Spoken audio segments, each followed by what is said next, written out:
Nunchi's worst enemy, the smartphone.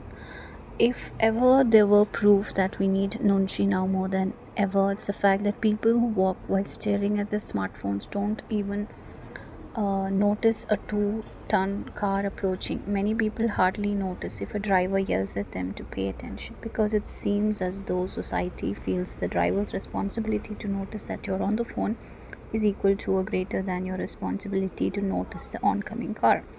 If staring at your smartphone prevents you from noticing something as massive as moving car, smartphones will also prevent you from noticing such minor signs as what your own loved ones, your colleagues, or your boss are thinking or feeling. You might be at a bar tweeting so happy, old friends rule, without realizing that your old friend is miserable. It's so much easier to look at your phone than to observe what's happening around you. But it's not technology's fault. It's our fault for taking the easy way out rather than dealing with the discomfort of being around humans. To a nonchi ninja, the inability to deal with awkward silence is a weakness.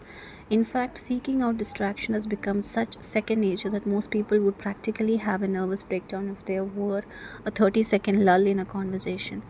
It's got to the point where it's no longer considered rude to look at your phone in a social setting. In fact, it's rude to ask someone to put away the phone.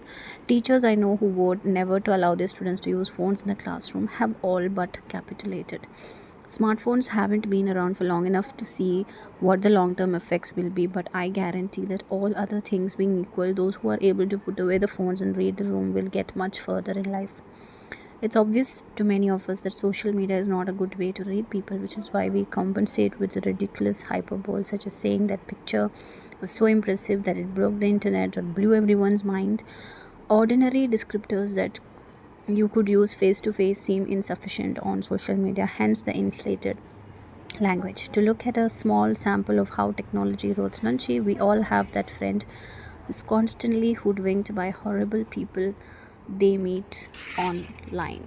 No matter how savvy you are with online interactions, you should give very little credence to what you learn through them. There is no substitute for in person meetings, as you still need the unmediated real time reactions of people around you to know where they are, what they're thinking. You can't get what you want out of people as effectively if you can't read them. It's as simple as that. So, how do you overcome the corrosive effects that technology has on Nunchi? You can take a few small steps that will make a big difference. First of all, texting emotional messages never leads to a good place. Your first text is to the person, but all subsequent texts are to text. It's just your phone communicating with another phone. Nothing ever got resolved that way. Face to face communication is obviously best for a serious conversation.